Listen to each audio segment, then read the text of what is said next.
Fucking 6 for 24. Look at me. Look at me, 2 for 10. ClowdyWorld, and man, as I'm sitting here, bro, I want to break down this Nuggets and Timberwolves kind of back and forth game 7 and how I just don't know how the Timberwolves keep doing it. So as we already know, the game last night, 98-90, it was the game 7 for the Nuggets versus Timberwolves. Now the Timberwolves are going into the Western Conference Finals. They're going to be going against the amazing Mavericks, man. They got one of the toughest players right now, Kyrie Irving, with that boy Luka Doncic. But I want to really highlight kind of what the Timberwolves were doing and what they've continued to consistently do, which is dominate defensively and really set themselves aside in the playoffs and really be one of those teams that it seems just aren't stopping no time soon. So to really start it off, I really want to talk about kind of really see what's going on where let's speak on that man Anthony Edwards, bro. So this man went 6 for 24, 2 for 10 from the 3, but you felt this man's aura and energy the entire time. It felt as if this man Anthony Edwards just doesn't know how to stop, dog. He has this type of energy that's infectious, that really pushes his team and helps them all elevate and really go to different heights and elevate in a way that I didn't really think anyone expected them to do. And I think that's really important. I think that's really cool because you don't see that many players these days that can do things like that. It honestly makes you get back into that Jordan debate where, if you all don't know, there's this big debate where everyone kind of pushes these expectations of Michael Jordan onto that man Ant, and I feel it.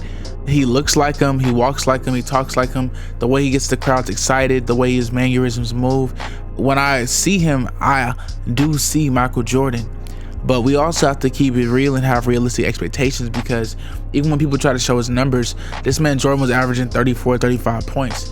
And my combat to that is that it was a different league. It was a slower league where it was also superstar ball, where if you were that main player, you were going to get the ball and it was going to be a lot of touches. That's how that type of play style was. So, you know, those things are that, but Michael Jordan was still Michael Jordan. And it's just unique because even the biggest stars, like, they were still leading their teams at 27, 28, 29. It took Kobe till he was 27. It took Jordan till he was 28. It took LeBron till he was 26 to start getting to his first finals. Like, it's not normal for us to see someone who's 22 basically dominating and leading his team to something amazing. Now, someone I want to talk about also was McDaniels, how 7 for 10, 3 for 4 from the 3-point line, getting 23 points. He was really essential.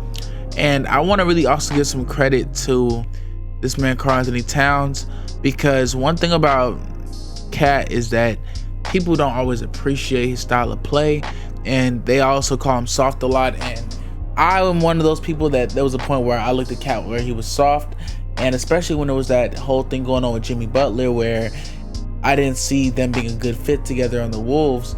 I feel like even though people are going to laugh now and say Jimmy Butler's this or that, I think that he did a good job in waking up that team into seeing that if we keep staying with mediocrity, we're never going to be able to elevate and establish something for ourselves.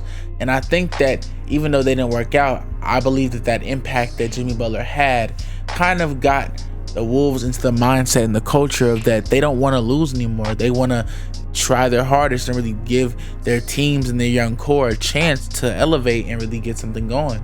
I really thought that that's a unique way that I like to see them grind and do their thing. Now I want to really talk about the Nuggets for a little bit, because I feel like this game was heavily dependent on Aaron Gordon.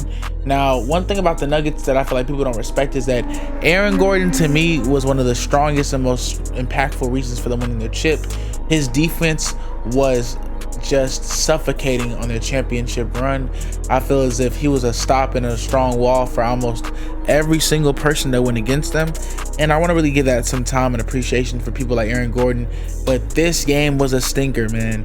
2 for 5, 4 points. Like, he just was not an open threat. And I feel like their team needed him to be a bully, and that just was not the Aaron Gordon that they got from this game. I get that, you know, everyone has time, everyone gets tired, everyone has their own things that are going on, but they needed Aaron Gordon to be on his best for them to really have a chance this game. And I believe the craziest thing is that it doesn't even feel right saying having a chance because they were up by 20 points. I feel as if because they counted their chickens too early, they got out of that motion of grinding. And I think that you can never get comfortable with this Minnesota Timberwolves team. Getting comfortable is losing, and they got comfortable. And I feel as if I'd be talking my talk too and letting the crowd know what it is, because we were just down 20 when it was game 5 and they won one round over us. Everyone thought that we were goofy idiots, and he said we're going to be here for game 7. And I feel as if that type of confidence is what you need in the league. That sells tickets, that gets people in the game. And I feel like, to kind of make a separate point and a pivot, I've been seeing a lot about the WNBA recently, how there's even ideas or allegations that the WNBA is purposely keeping itself in a smaller, less profitable league, to keep control of the commodification of what the WNBA is. And when I see stuff like that, it really kind of highlights the in a way freedoms that the NBA has, where we're seeing these young athletes create their entire own destinies without any type of restrictions. And I feel like I appreciate people like Ant, because when I see what he's doing, I feel like it makes these older vets stay on their toes. This ain't the old league no more, man. This is the young age where people are going to let you know what we're feeling. We're going to talk our talk. We're going to stand on business, because why not? And I think that's kind of the overall thoughts that I have with it, because I really just can't believe that Ant really came back and did some crazy motion, man. Because especially Ant's not even playing crazy Ant caliber right now. And I feel like that's kind of what I really want to talk about. He's not even playing crazy, he's not playing nothing super insane. So when he really locks in, it's going to be an amazing play. And I can't wait to see what he does with Kyrie Irving.